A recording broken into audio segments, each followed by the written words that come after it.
This is a video on dynamic memory allocation in C. Dynamic memory allocation is when your program assigns or reserves memory while the program is running. Up until now, you've had to declare all memory your program needs statically during compile time. So for example, char str bar 50 equals nothing.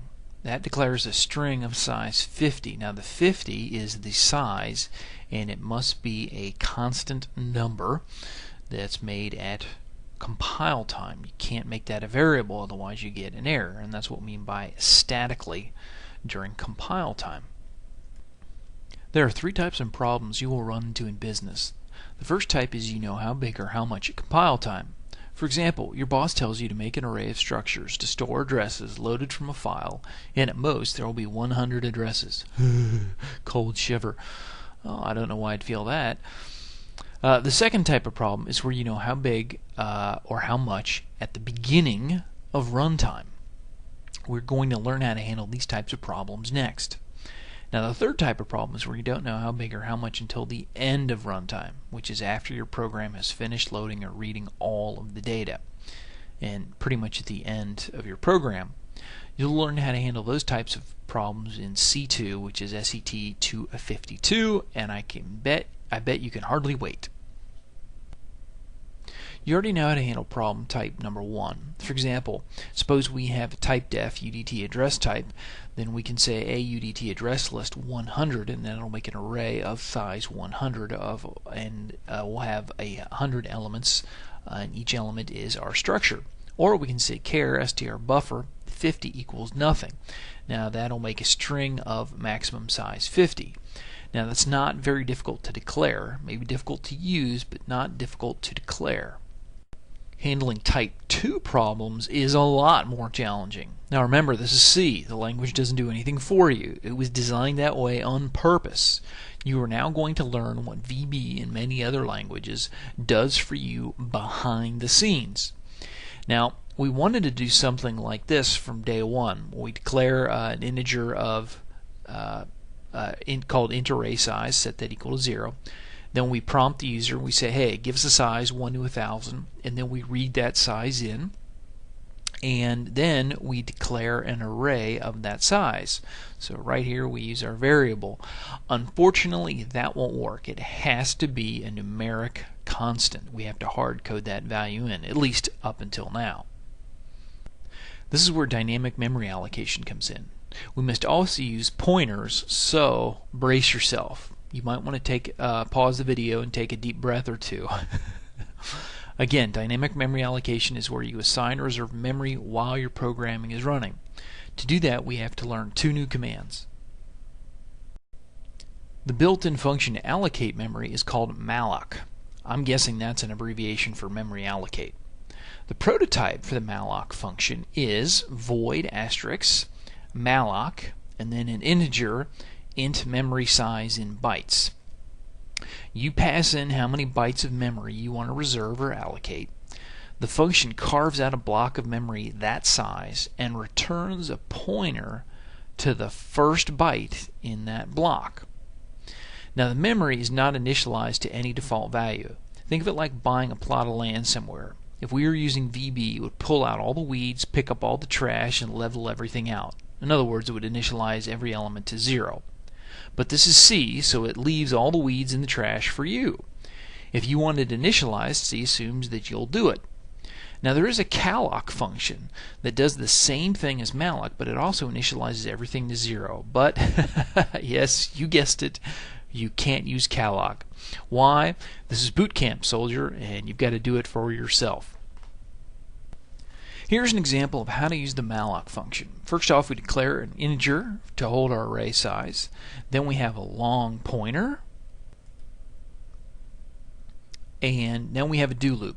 Now the purpose of the do loop is to make sure that we get a size that is in acceptable range. So basically 1 to 1,000. Inside the do loop, we tell the user what we want. We want a number from 1 to 1,000. And then we scan that in. And we save it at the address of our variable. So we give it the address of the variable, and that's where it's going to dump it off in memory. And we're going to keep looping while that value that the user entered is less than 1 or greater than 1,000. Now after we get that number, which we're sure is good, we're going to call the malloc function. So right here, malloc. We pass in the array size, and we have to multiply it by 4. Now why 4?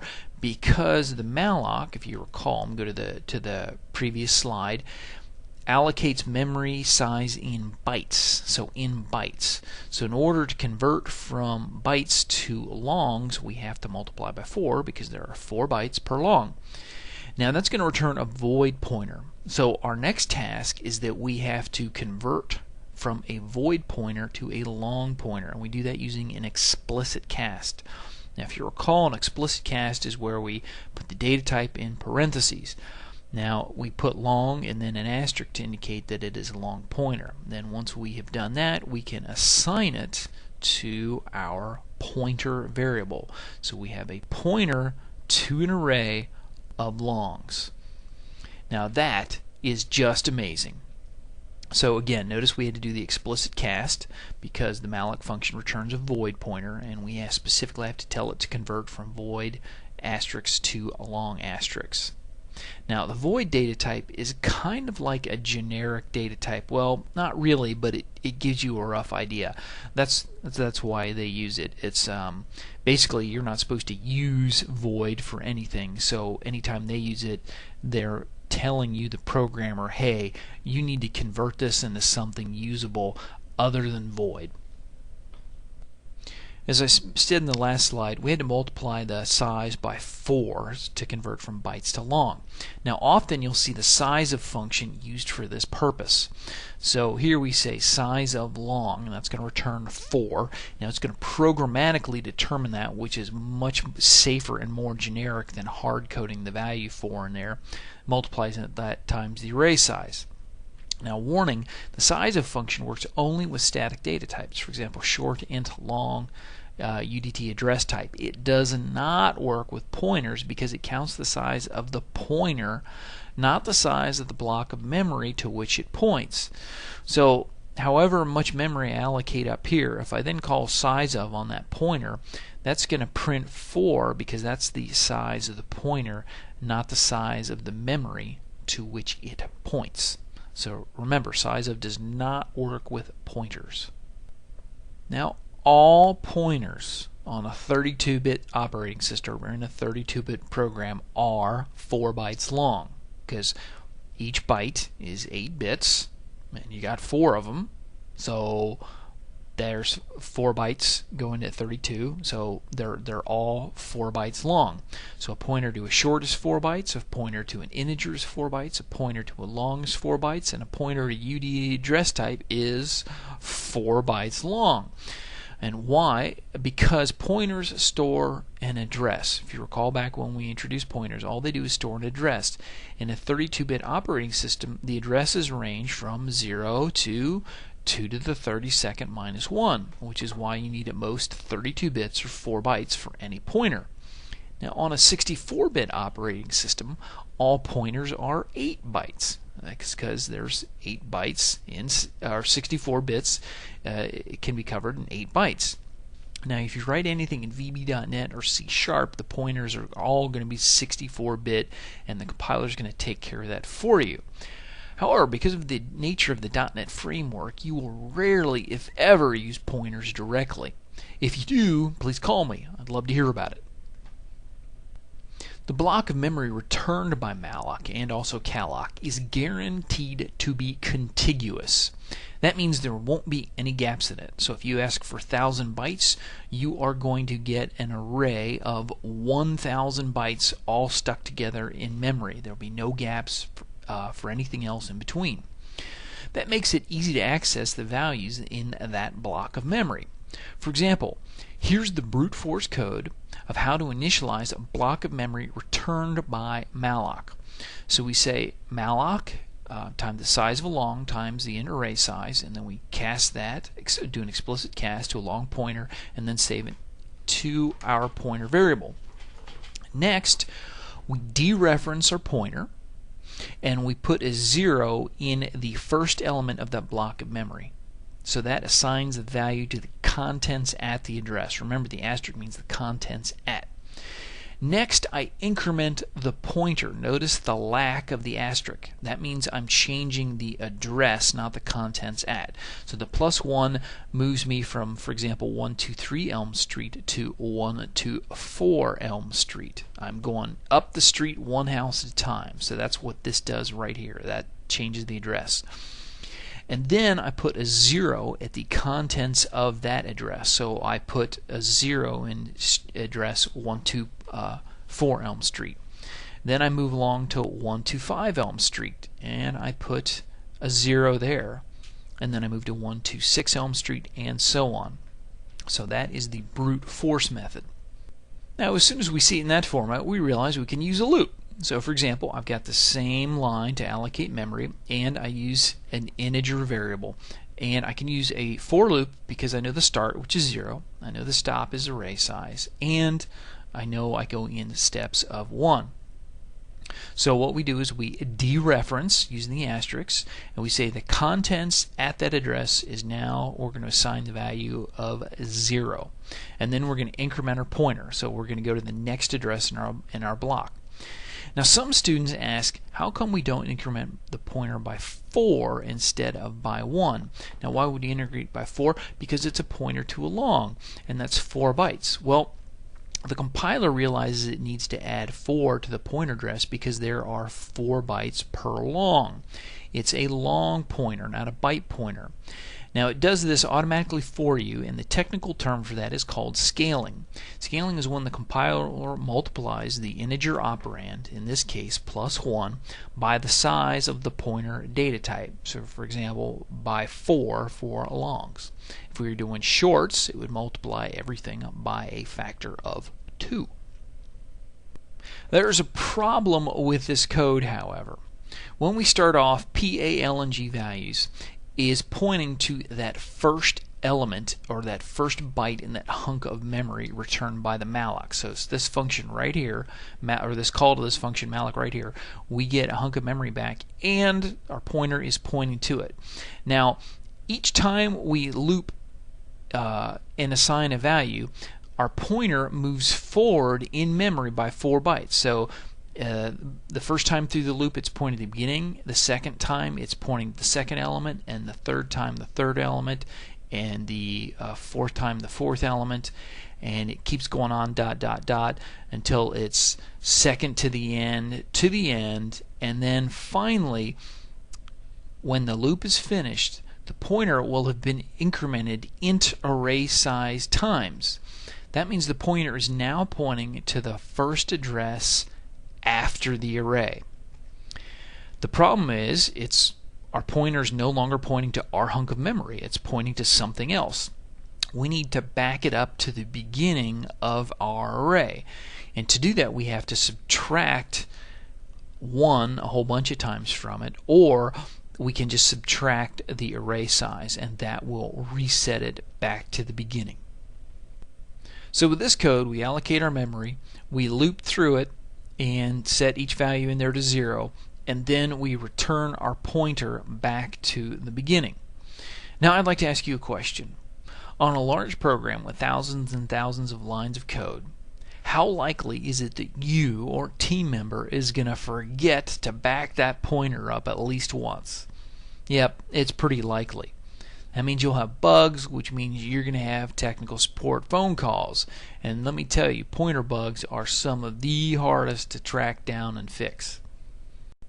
Now, I'd prefer never to have to answer another tech support phone call as long as I live. I've answered a lot of them. Now, I think every programmer should do tech support for 2 or 3 months just to learn how brutal it can be, and therefore firmly reinforce what not to do in programming. But that's a whole nother lecture. So in order to avoid mistakes like forgetting to back our pointer up, we can use another technique or a different technique for addressing memory.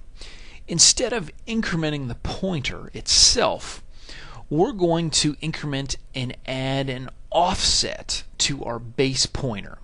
Now, here's the brute force code to initialize the array using this other technique.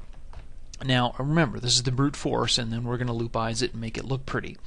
I start off by saying go to this address plus our offset of 0, then dereference it, and then assign 0 to that address. Then the next line I say go to this address, so 123 Elm Street plus 1, so that gives us 124 Elm Street. And then I say dereference it, and so I say put a 0 inside that house. Then I say go to 123 Elm Street and add plus 2, so that gives us 125 Elm Street. And I say dereference that and then put a 0 inside. And I keep doing that all the way up until n. Actually, it should be n minus 1. Now you can add or subtract any integer value, for example plus 1, to a pointer. Now the technical term for that is called pointer arithmetic, and it is very useful. Using pointer arithmetic, our code looks something like this. Now notice we say we have our initial pointer pointing to the beginning element, or the first element in our block of memory that we assigned using the Malloc function, and I start off saying it's plus 0. So 123 Elm Street plus 0 is still 123 Elm Street. Now if we look at the code, we say our pointer plus our index. Now what's changing each time through the loop is not our pointer itself, but the offset that we are adding to it. And then we dereference that. And so first time through the loop, PALNG values plus 0, then plus 1, then plus 2, then plus 3, and so on until plus n minus 2, all the way up to plus n minus 1. Now remember, if array size is 10, that means we're going to go to elements 0 through 9. So over here 10 minus 1 is 9, so our loop would in effect go from 0 to 9, and that's exactly what we want. When the loop is all done, we have zeros in every element of our array, or whatever we wanted to put in there, and our pointer all by itself is still pointing to the beginning element in there. That means we never ever have to worry about resetting our pointer back to the beginning. And the Latin term for that is mucius coolius, which means very cool, roughly translated that is. The terms base address or base pointer and offset are used to describe the different pieces or values used in pointer arithmetic. So PALNG values is the base. That's the thing on the left. That's our base pointer or our base address. And in index is the offset or offset address. The example I like to use is directions to a party. There's some party going on and your friend asks you where it is. You reply, do you know where Bob, the base address, lives? And your friend replies, yeah. So you say the party is 5 houses up, that's the offset, the street from Bob's place. So go to Bob's and go 5 houses up. So PALNG values is Bob's house, that's the base, and the offset is plus 5 houses. Freedom and responsibility. Now every call to Malloc or Calloc, and this is really, really important, must be paired with a call to free. If you ask for memory and then then you have to release it when you're done. The analogy I like to use is VB is like your mom. She'll clean up your toys for you. C is like your dad. He'll look at you, look at the toys, look at the toy chest, look back at you, and then say something like, they aren't going to get in there all by themselves. The reason you have to reboot Windows computers every day or so is because somewhere inside all that operating system code, the programmers forgot to do that. They forgot to pair some call to Malloc with a call to free. Now that's called leaking memory.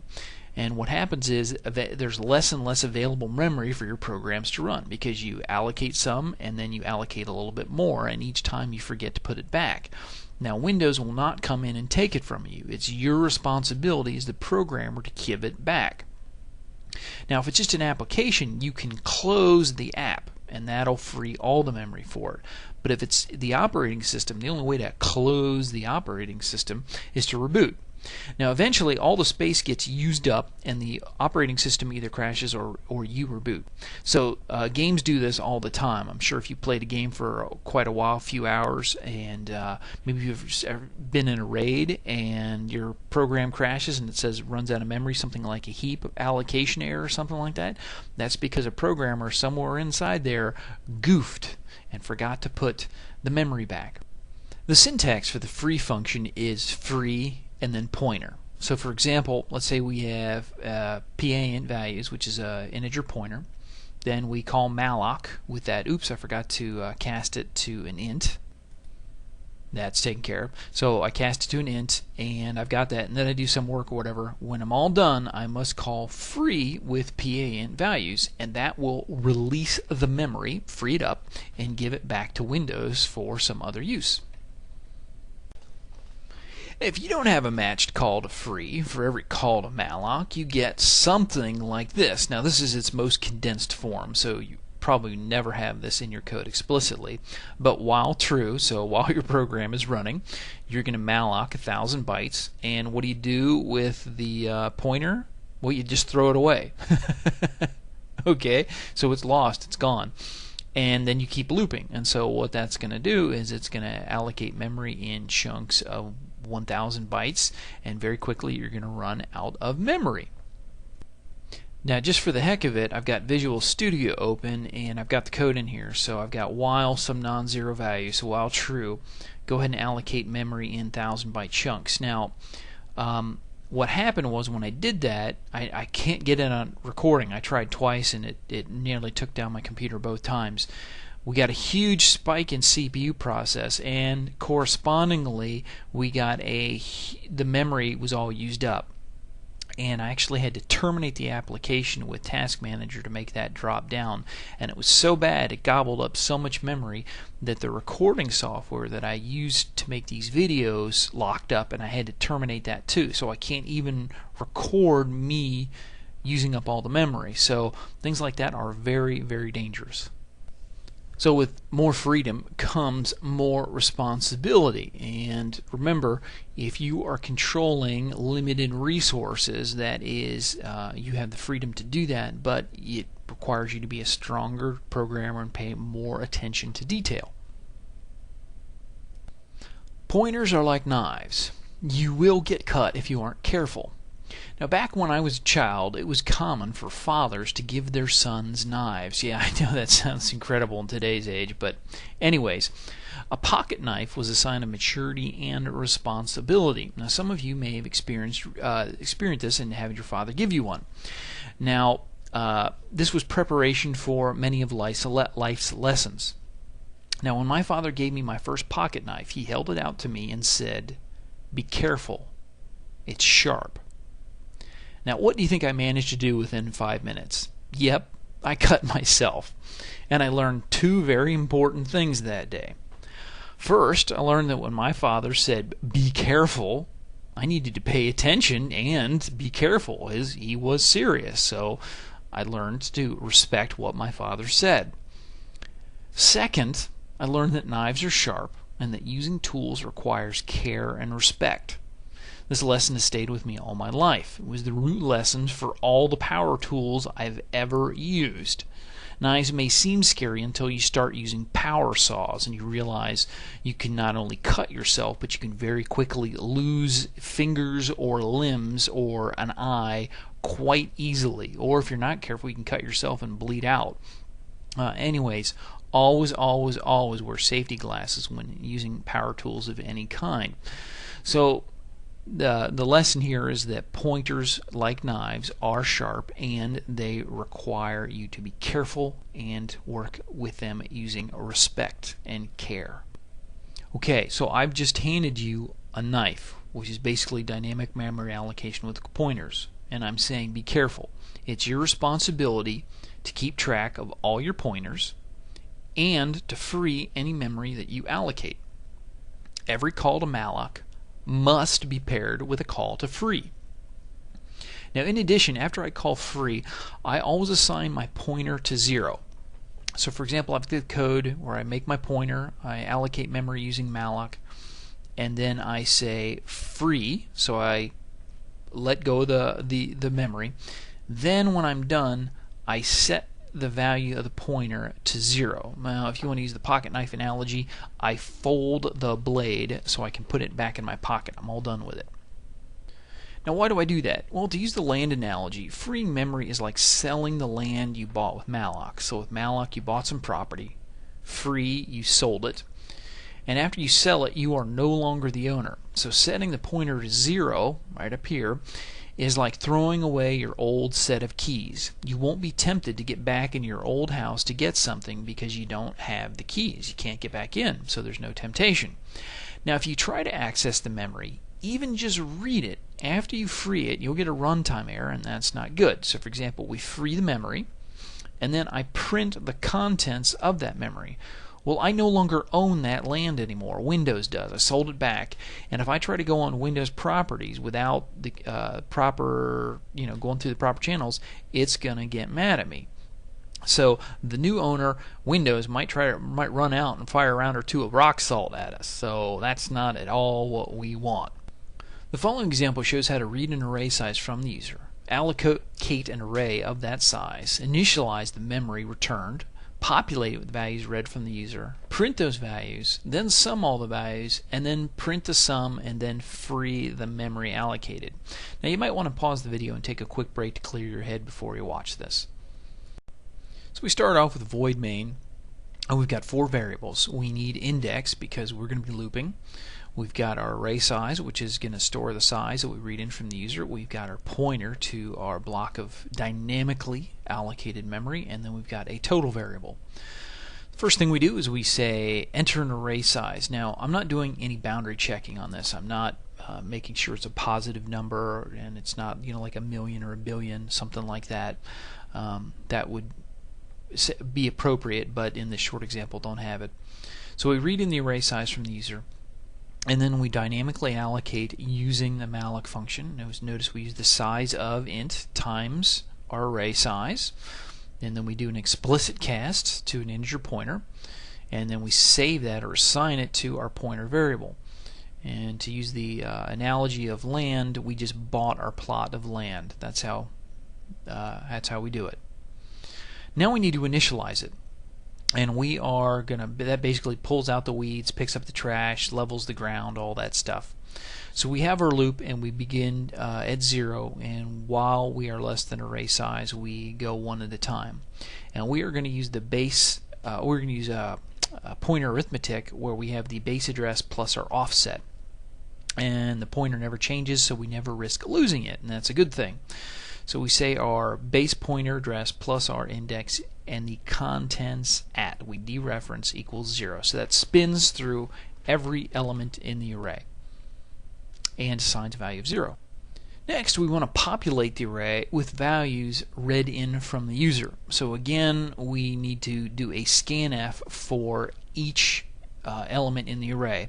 Now we could do that brute force, but since we know the start, stop, and step, we can use a loop, and we've already covered how cool arrays are.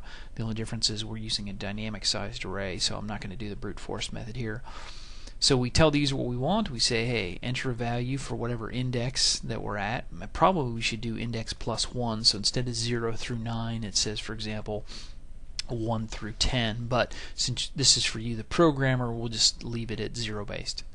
Then we read that in. Now there is no need for an ampersand because it's already an address. So remember, scanf wants an address of a variable. Well, PAInt values is already an address, and if we add the index to that, then that's just moving it up the street or up in memory. So no need for the ampersand there. Then we can print the array. This proves we read it in correctly. Now we can't print while we populate because there's too much possibility for errors. I've seen it time and time again. You have to do it in a separate step to prove that it really populated correctly. So we use essentially the same loop all over again. And in our printf statement we have 2 placeholders. The first is for the index and the second is for the value at that index. So we print our index, and then we dereference because we want it to display the contents at that address. And again, in both of these examples, or these loops, we use the pointer arithmetic syntax, which is the base plus the offset. And finally, we're going to calculate the total. So we spin through every element in the array, the dynamically allocated array. We dereference at each element, and we get that value, and we add it to total, and when we're all done, we print it. And the last thing that we have to do is free up the memory. So we delete we call free, which is basically selling the land, and then we immediately set our pointer to 0, which is the symbolic act of throwing away the keys, so we're not tempted to go back into that property or land and try to do anything with it. So I've switched to Visual Studio, and I've got that code here that was in the slideshow for you. We've got our 4 variables, and the first thing that we do is we tell the user what we want, we read that in, and then we dynamically allocate that memory. We loop through and initialize it, we populate it, we print, then we calculate the total, then we free, we throw away the keys, and then we pause. So let us go ahead and run that. By the way, thanks for the 2 students that sent in directions on how to center the window and get it the same spot every time. Basically, you right click and choose Properties, Layout, and then uncheck Let System Position Window, and then you can apply to the future windows as well. So when the program runs, how big do I want? Well, I want a size 4. I'm going to enter in values 2, 4, 6, and 8. We print, we get 2, 4, 6, and 8, which is really good. That's exactly what we wanted. And the total of all those is 20, which is absolutely outstanding. Now, by the way, one of the things I want to point out is always let the program terminate normally by pressing the key to continue. Don't just close it. I'll come back to that in a little bit. So that's our program. Now if we want, we can step through that with the debugger. So I'll go ahead and run it. And it's pausing, it's waiting for size, so I'll put in a 4. Now look at our pointer before. See, it's initialized to 0, which is correct, what it should have been. And then Malloc is going to assign a hunk of memory to it, and if we look at that pointer now it is 003458D8. Whatever that is, that's just some random hunk of memory. What's interesting is if we go look there, there's just garbage in it. 842, negative 842, whatever. Doesn't really matter. And now what we're going to do is we're going to spin through that and initialize it. And now if we look, notice we get 0. So the weeds have been pulled, the trash has been picked up, and all that fun stuff. And I'm going to skip down here to the calculate total. I'm going to let it run to that. So 2, 4, 6, 8. And so using my base pointer plus offset, we can see that the contents at that address are 2, or is 2. The next time through, the contents at that address is 4. And what is the actual address? Will it give us that? Let's see if we can get just the address. Yeah, there it is. So 3458 DC and 3458E0, which is what we'd expect. If you know hexadecimal math, that's correct. If you don't, well, you'll learn it eventually. And then the contents there is 6, and finally 8, and then we're all done.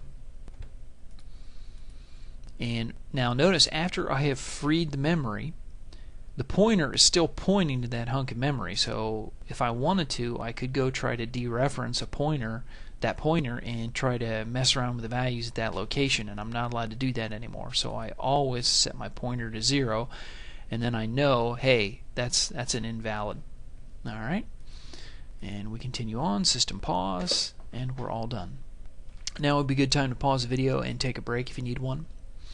Up until now, I've had you passing arrays to procedures using the bracket syntax. So, for example, if we had the characters buffer 50 I love Star Trek, and then we called string length on that, in the procedure definition you said char str source open bracket, close bracket, and that would allow you to pass an array of any size to that procedure. Now what may seem strange to some of you was that the arrays were seemingly passed by reference, even though we know all variables in C are passed by value. As it turns out, when you pass an array to a procedure with this syntax, so using the bracket syntax, it's the same as passing a pointer or the address of the first element in the array. So this line is equivalent to string length of ampersand str buffer spot 0. That's because the array name is basically an alias for the address of the first element in the array. So str buffer is the same as address of str buffer spot 0. Just another one of those wonderful little quirks about C. Now you could have written the string length prototype and, by the way, the definition like this instead. So you could have had int string length char asterisk pstr source instead of int string char str source brackets. Both of them are functionally, and I want to highlight functionally, the same. If you try to declare both of these versions, you'll get an error because they are both the same to C. So it says, hey, you got the same thing twice. One of them's got to go. Now, why did I make you use the brackets? So that you'd be firmly grounded in the syntax for both versions. I always try to use the bracket syntax. So for example, e.g. str source and then bracket bracket when dealing with statically sized or arrays, and I always try to use the pointer syntax, for example pstr source, when dealing with dynamically sized arrays. Now I want to make an important distinction here that I hope you remember for the rest of your life.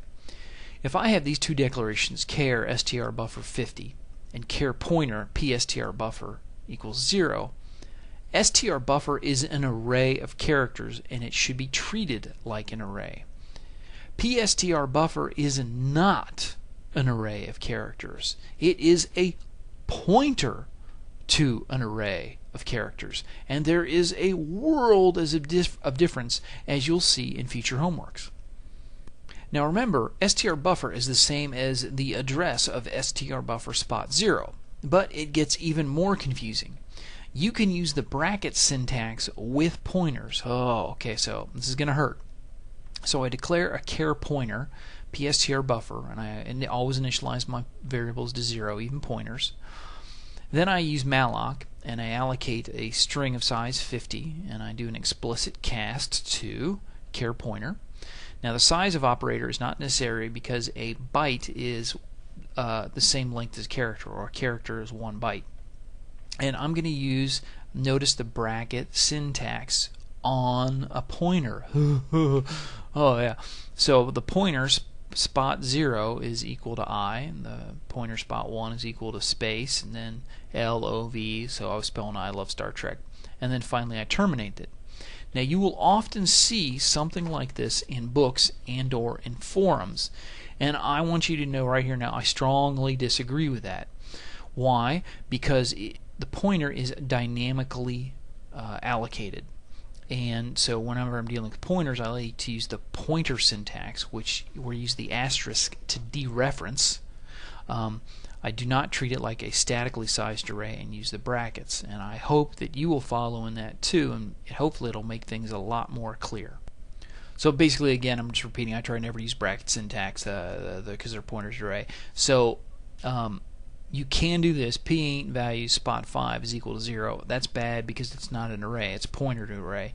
But that is functionally the same as P ain't values plus 5, and then you dereference that. So this is pointer arithmetic using your base and offset is equal to 0. So functionally the same.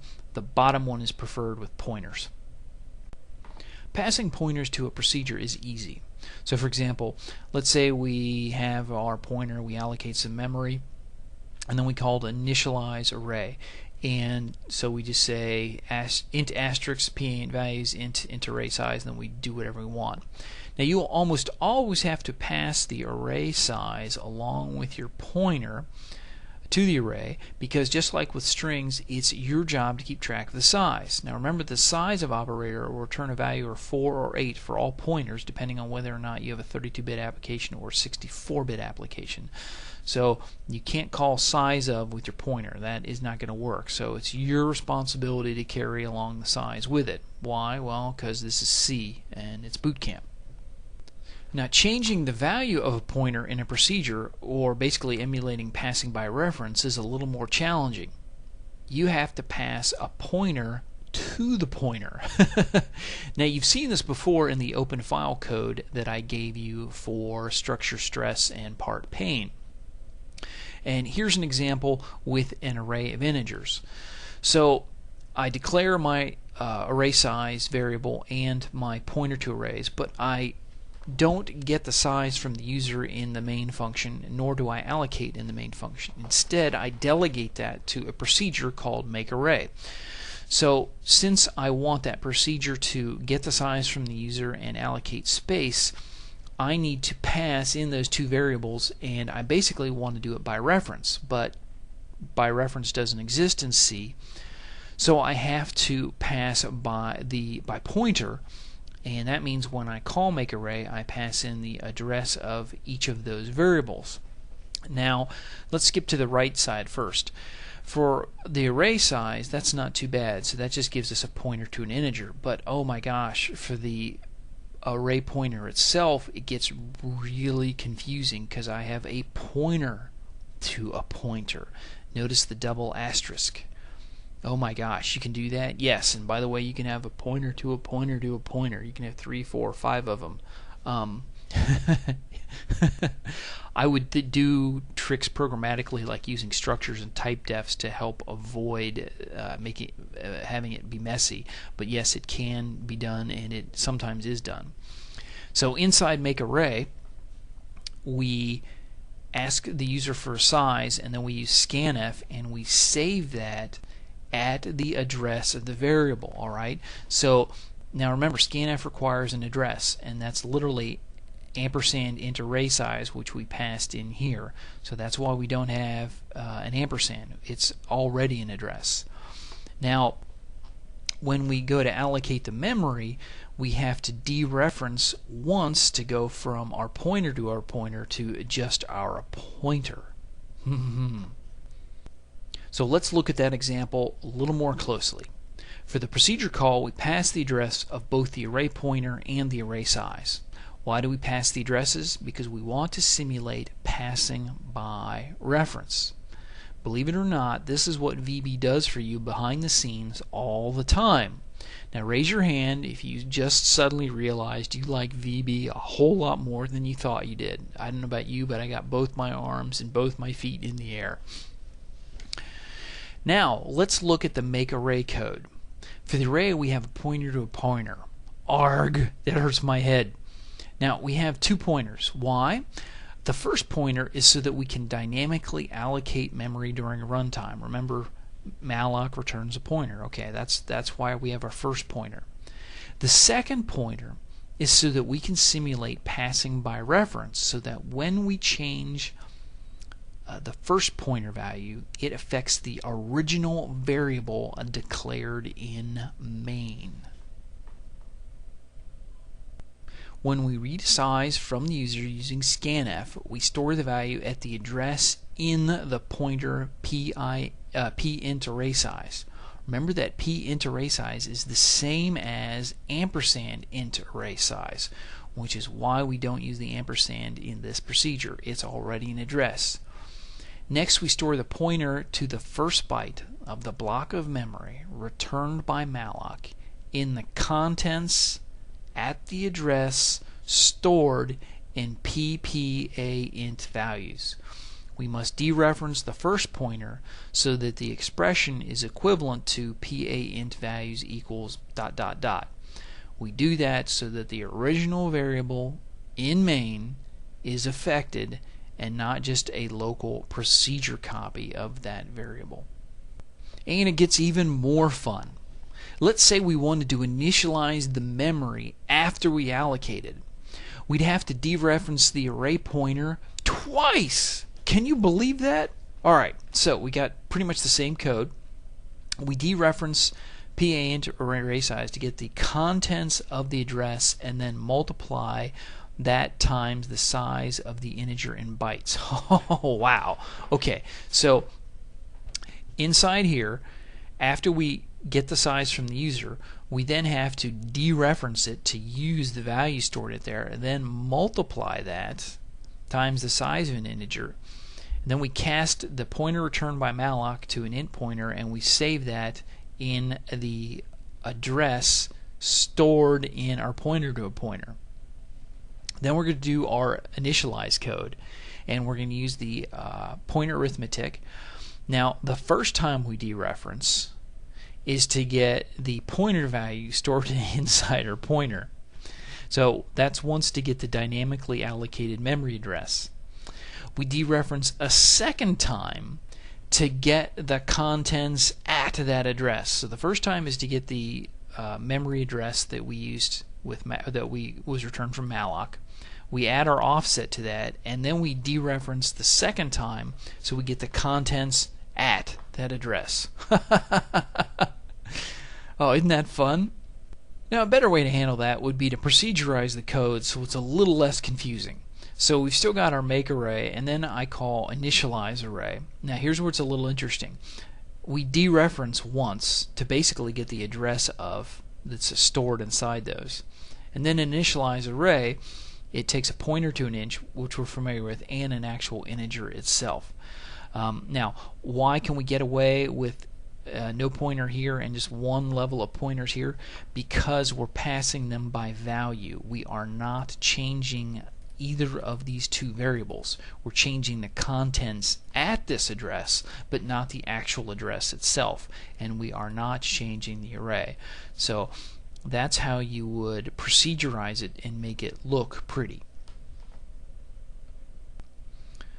Now, I want to talk about program termination. Always let your programs terminate normally. Many times programmers add in the system.pause command at the end of the program, and instead of pressing a key to continue, they click the X in the upper right hand corner.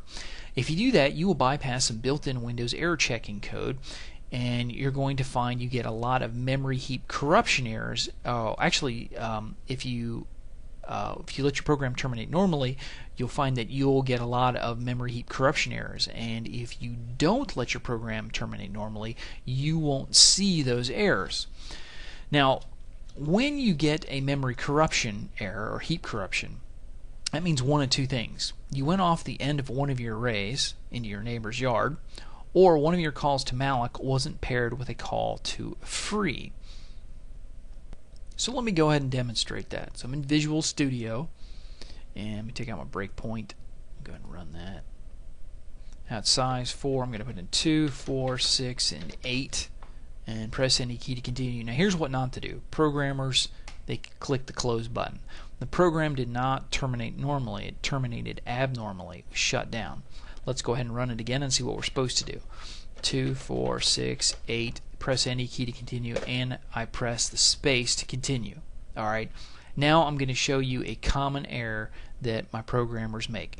They are going to say less than or equal to. Now the problem with that is it's going to go one past the size of the array. So we're going to go into our neighbor's yard. And now we'll go ahead and run that. And I'll put in size 4, 2, 4, 6, and 8, and it gave me some really crazy total. But then if I click the X, no errors or any stuff like that. Let's go ahead and run it. 2, 4, 6, 8. I get my crazy total, and this time I'll press any key to continue. And it should have given me a memory corrupted error, but it didn't. All right, so let me force that here. Let me put it in the initialize array. That'll do it. So size 4, 2, 4, 6, 8. That's what I'm looking for. Heap corruption detected. That's a third level Magic's user spell. It's called corrupt heap, so it's a really good one. And basically when you get this, I'll bet all you can do is abort. And again, going back to our PowerPoint, one of two things happens. Either we went off the end of one of our arrays, which we clearly did by doing less than or equals instead of just less than, or one of our calls to Malloc wasn't paired with a call to free. So for example, let me comment out our free code and see if I can still duplicate the error. So 4, 2, 4, 6, 8. Any key to continue. Oh, it didn't yell at me that time, but I'm sure there's situations you're going to run into where you are going to get a corrupted heap. So moral of the story, always let your program terminate normally. Never click the X to close it. So in summary, dynamic memory allocation is where you reserve or assign memory while the program is running. There are two built-in functions that make that possible, malloc and free, and they're both in the standard library, stdlib.h. Malloc takes a size in bytes and returns a void pointer to a contiguous block of memory.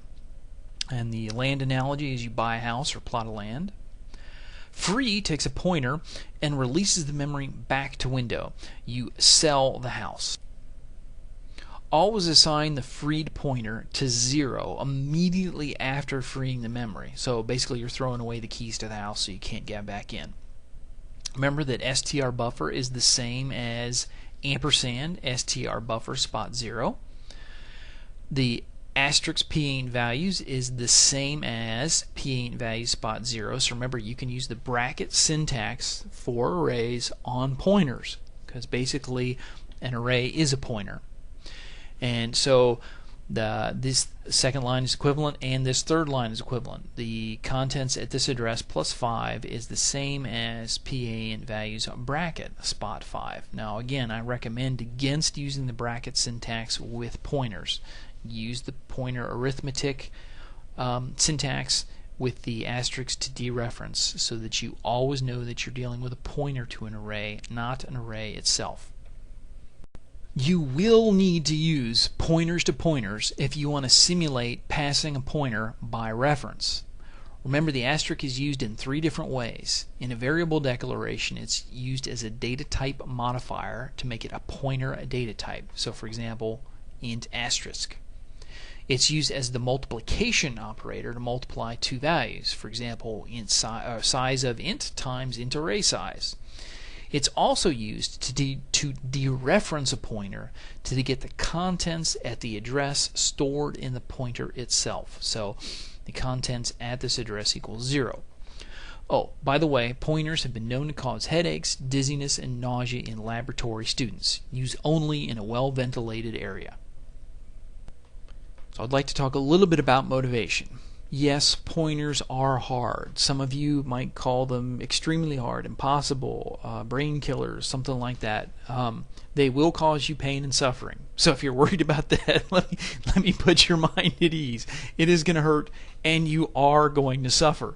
You will spend hours and hours trying to debug your programs. You will leak memory.